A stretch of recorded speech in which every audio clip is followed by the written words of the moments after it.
ना तलवार की धार से, ना गोलियों की बौछार से। बंदा डरता है तो सिर्फ परवरदिगार से।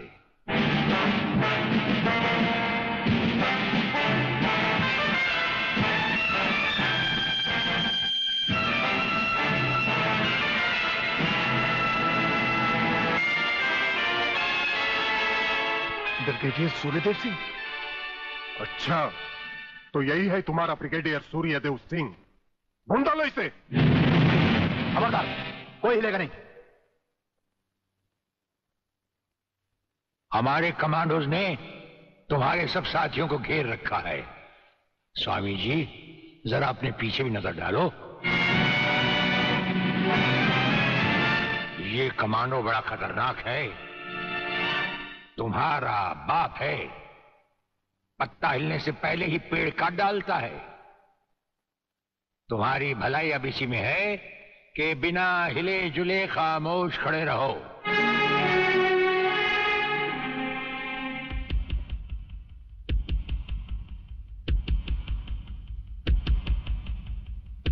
दुबे नाम है सत्यवादी।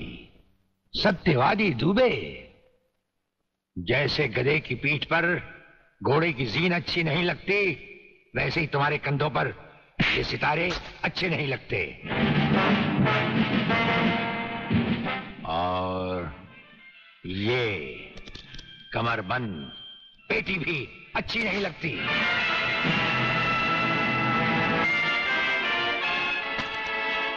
अब वो कसम याद करो जो तुमने खाई थी ये वर्दी पहनने से पहले। हम कसम खाते हैं कि हम पूरी ईमानदारी और वफादारी से देश और कानून की रक्षा करेंगे।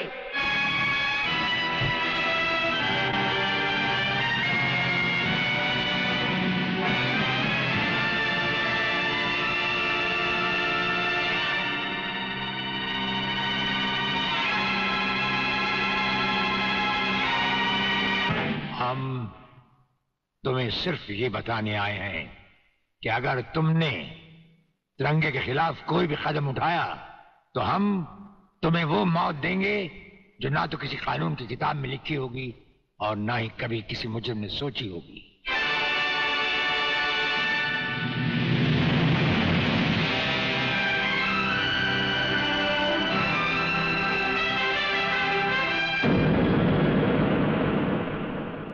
Hello, inspector Wagle speaking. No, suspended inspector Shivajirao Wagle speaking. Sir, DSP साहब ने आपको अर्जेंट बुलाया है। कल से ड्यूटी ज्वाइन करनी है। फिर? इंस्पेक्टर वागले, तुम्हें शायद मालूम नहीं कि तमाम पुलिस ऑफिसर्स की फाइल्स देखने के बाद ब्रिगेडियर सूर्यदेव सिंह ने सिर्फ तुम्हें चुना है। सर, अब तुम दोनों को मिलकर काम करना है, लेकिन तुम पूरब हो तो वो पश्चिम है। इसलिए सीनियर ऑफिसर होने के बावजूद मेरी तुमसे रिक्वेस्ट है कि ब्रिगेडियर सूर्यदेव सिंह के साथ मिलकर जो भी खेल खेलना हो, शांति और ठंडे दिमाग से खेलना। सर।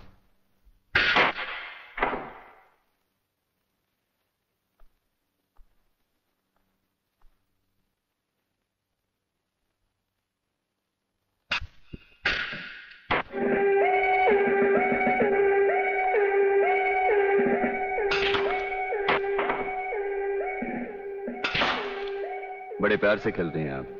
असली खिलाड़ी मरने वाले दुश्मन को पता भी नहीं चलने देते कि कब होगी उसकी मौत। तो फिर प्रलयनाथ को छोड़ क्यों दिया? क्या उससे गले मिलने गए थे?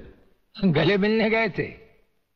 उसके गले का माप लेने गए थे कि वो फंदे की मौत मरेगा या हमारे पंजे की। वागले, गर्मजोशी अच्छी चीज है लेकिन हमेशा काम नहीं आती। तुमने तो देखा ही होगा, इसी गर्मजोशी की वजह से तुम कई बार सस्पेंड हो चुके हो। नौकरी की परवाह है किसको? यहां है कौन अपने पीछे रोने वाला? इस ईमानदारी की वजह से बहुत कुछ भुगता है, कोई तकरार नहीं है सर। लेकिन ये गुनाहगार कानून को हाथ में लिए फिरते हैं और मैं हमेशा कानून के दायरे में रहकर काम नहीं कर सकता। अपना तो उसूल है, पहले लात फिर बात, उसके बाद मुलाकात। भाई वागले, अपना तो उसूल है, पहले मुलाकात फिर बात और फिर अगर जरूरत पड़े तो लात। बड़ी उम्मीद थी आपसे, लेकिन अब पता चला आपका रास्ता अलग, मेरा रास्ता अलग। आप नरम खून के, मैं गर्म खून का। हम एक साथ काम नहीं कर सकते सर। वागले, तुमने समझा कि जिंदगी में सिर्फ तुमने ही बहुत कुछ खोया है। इस इंसान को देखो, जब चाहता ये घर बसा सकता था, लेकिन नहीं। इस अकेली जान को हमने अपने देश के लिए उठा रखा है। दोनों का मकसद एक है, मंजिल एक है, सिर्फ रास्ते अलग अलग है। नहीं वागले, हमारे रास्ते भी एक हैं, मंजिल भी एक है। और फिर इतनी बड़ी दुनिया में तुम्हारा कौन है?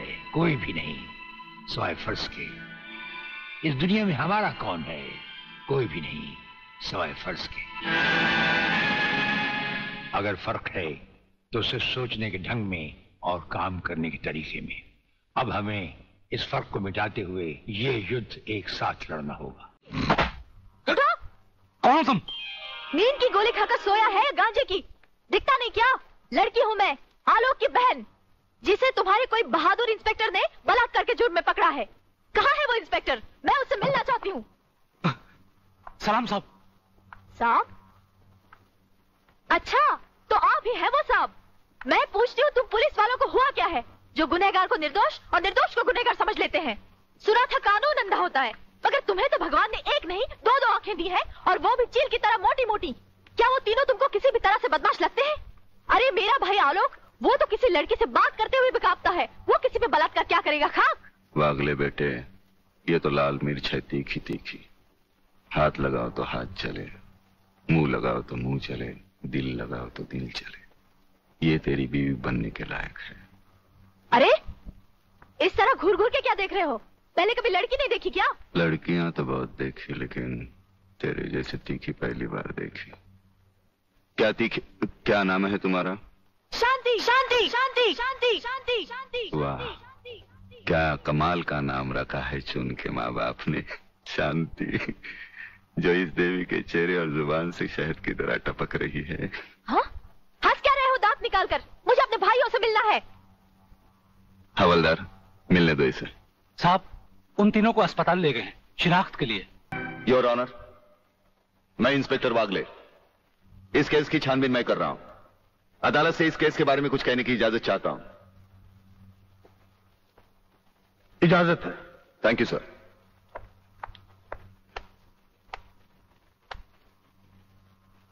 योर ऑनर, इंसाफ के इस मंदिर में आपको न्याय करते हुए कई साल हुए होंगे, और इन सालों में आपके सामने रेप और मर्डर्स के अनगिनत केसेस भी आए होंगे। क्या उन अनगिनत केसों में आपके सामने कोई ऐसा केस आया है जहां कत्ल और बलात्कार करने वाले ने जिसके ऊपर बलात्कार किया है उसे खुद अस्पताल पहुंचाया हो? ये तो अभी तक सुना नहीं कभी। सही कह रहा है ये, कुछ ना कुछ गड़बड़ जरूर है। बहुत बड़ी ऑर्डर ऑर्डर। इंस्पेक्टर वागले, मुझसे सवाल करने की बजाय आप इस केस में रोशनी डालिए। वही कोशिश कर रहा हूं सर।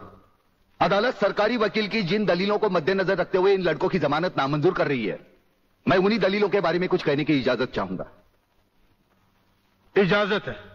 सरकारी वकील का कहना यह है कि अनीता चौधरी की लाश के पास संजय चौहान का पर्स मिला। हो सकता है बेहोश राधा टंडेल को उठाते वक्त वो पर्स वहां गिर गया हो। अब इनका कहना यह है कि राधा टंडेल ने इन लड़कों के खिलाफ बयान दिया है। यह भी तो हो सकता है कि वो बयान उसे किसी के दबाव में आकर दिया हो। जिस डॉक्टर ने बलात्कार की रिपोर्ट बनाई वो भी खरीदा गया हो। आपकी इन दलीलों से अदालत अपना फैसला नहीं बदल सकती। यह फैसला आप जबरदस्ती इन पर लाद रहे हो। इंस्पेक्टर वागले, अगर मैं चाहूं तो अदालत की तौहीन के जुर्म में मैं तुम्हें अभी टर्मिनेट कर सकता हूं। कोई परवाह नहीं है मुझे इस बात की। मेरा तो विश्वास उठ गया है इस कानून से। कौन सा कानून, कैसा कानून? यह कानून तो चंद मुजरिमों की रखेल बन बैठा है।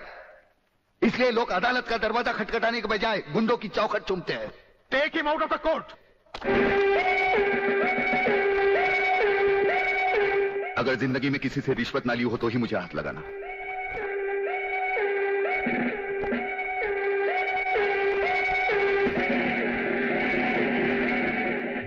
इन्हें गिने भुक्कड़ लोगों की वजह से अदालत शतरंज की बिसात बन गई है, जहां कोई भी आकर कानून से खेल सकता है। लेकिन इन खिलाड़ियों को अगर मैंने सच्चा कानून नहीं सिखाया तो मेरा नाम भी शिवाजीराव वागले नहीं। तुम इन 3 लड़कों के केस में कहां उलझ गए? हो सकता है इन बच्चों का केस महज इत्तेफाकी हो। इत्तेफाक नहीं है सर। ये कड़ियां भले ही अलग अलग नजर आ रही हो, लेकिन अगर गौर से देखें तो ये सब एक ही जंजीर की कड़ियां हैं, जिसमें एक न एक दिन जीवनलाल टंडेल, रसिकनाथ और गुंडा स्वामी की कलाइयां फंसेंगी। ये इत्तेफाक नहीं है सर, इत्तेफाक नहीं है।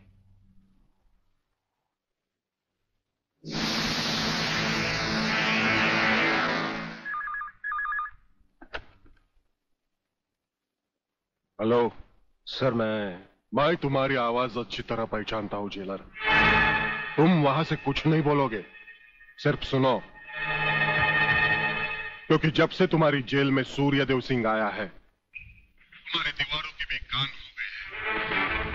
मुझे वागले और उसकी मीटिंग का पता चल चुका है। वो 3 लौंडों के केस की सीढ़ी बनाकर मुझ तक पहुंचे। उसके पहले उसकी सीढ़ी के हर डंडे को काट कर फेंक दूंगा मैं।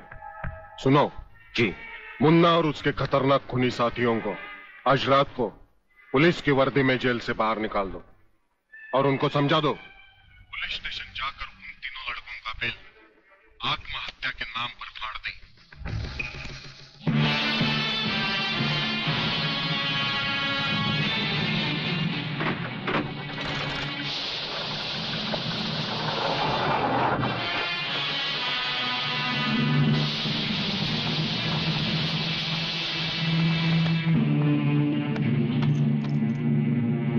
टेलीफोन का वायर काट दो, अब इसे बांध दो।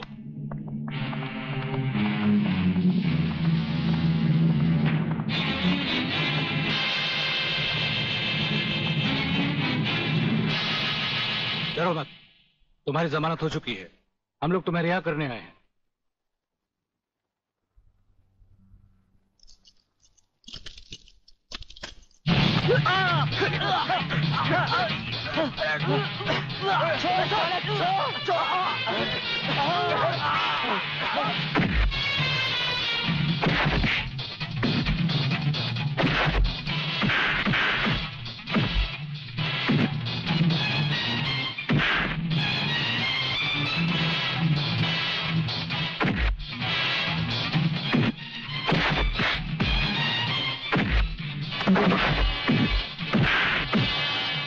समझना मत संजू।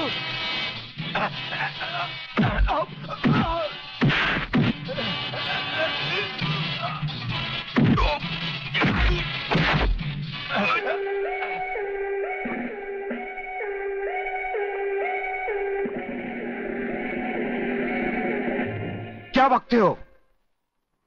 किसने बताया तुम्हें?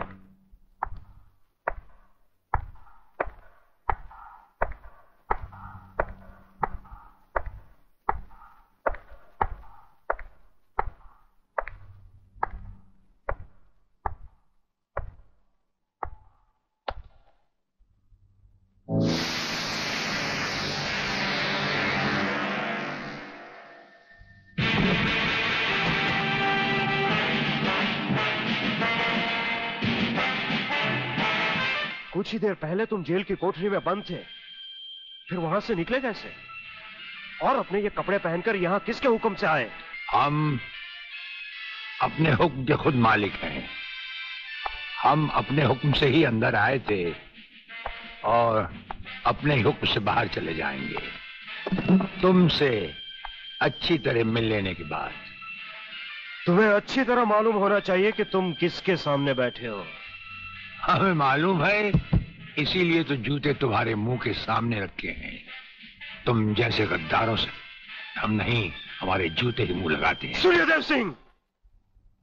ब्रिगेडियर सूर्यदेव सिंह, भूल कैसे गए? हम आज भी ब्रिगेडियर हैं, कल भी ब्रिगेडियर थे। जेल में आना तो एक नाटक था तुम जैसे मुजरिम तक पहुंचने के लिए। और ये रहे तुम्हारे काम के कागज। ये हमारा रिहाई का ऑर्डर और ये है तुम्हारी गिरफ्तारी का वारंट।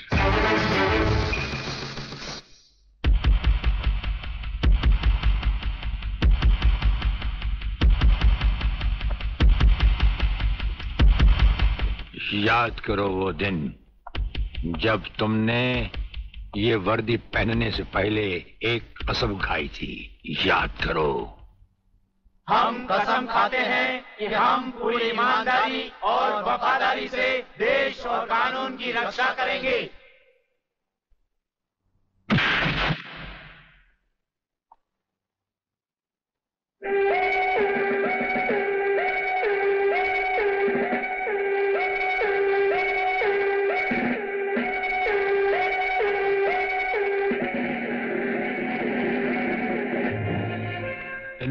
की बारात में ये वर्दी वाला दूल्हा नहीं जाएगा वागले। इसके भी कपड़े उतार डालो।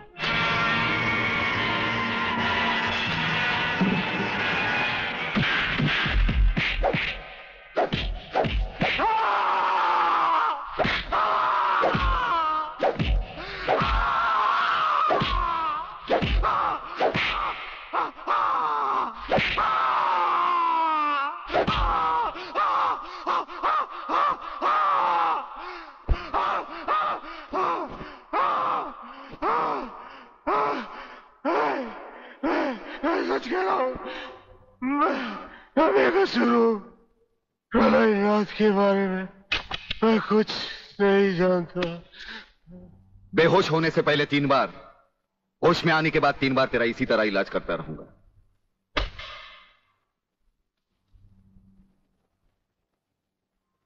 साथियों, तुम लोगों को शायद यह मालूम नहीं कि यह प्राइवेट और इमरजेंसी मीटिंग मैंने क्यों बुलवाई।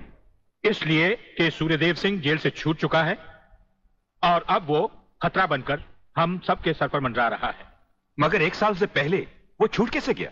उसका जेल जाना एक नाटक था कादर।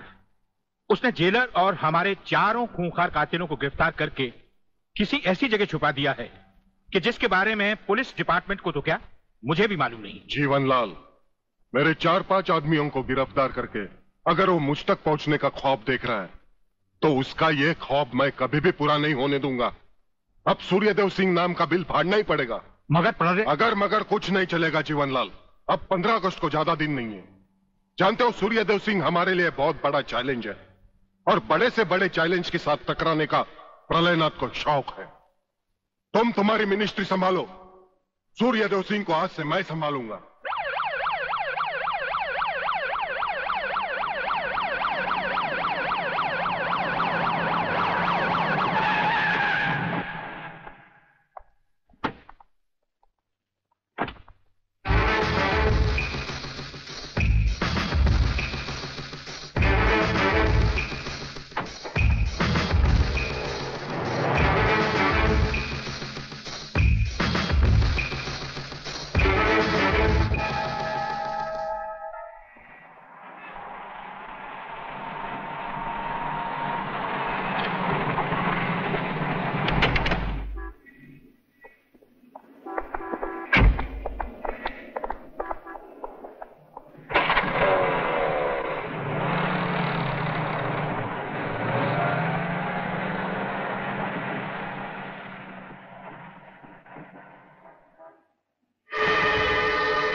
ड्राइवर, गाड़ी को फौरन किसी गटर के ढक्कन पर खड़ा करो।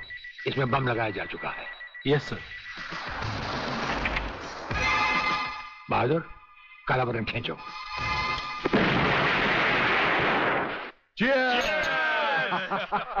पियो, आज जी भर कर पी लो।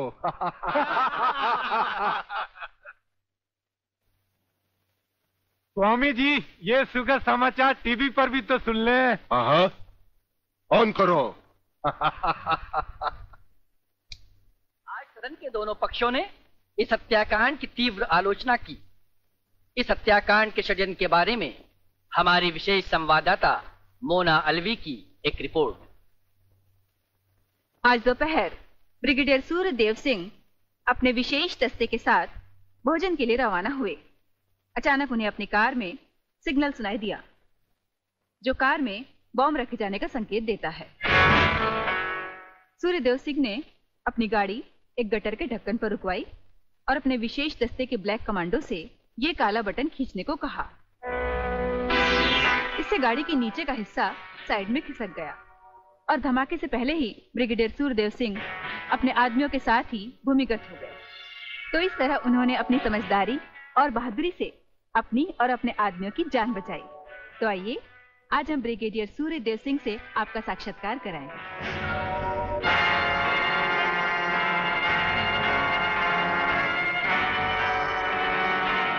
ब्रिगेडियर साहब, क्या आप हमें बताएंगे कि इस साजिश में किसका हाथ है? हाँ, हाथ होता तो कभी का काट चुके होते हम। ब्रिगेडियर साहब, आप हमारे दर्शकों को बताएंगे कि इन देशद्रोहियों ने आप पर हमला क्यों किया? जाहिर है कि हमें जीवन दान देने के लिए नहीं, हमारी जबान भी हमारी गोली की तरह दुश्मनों से सीधे बात करती है, टीवी पर नहीं।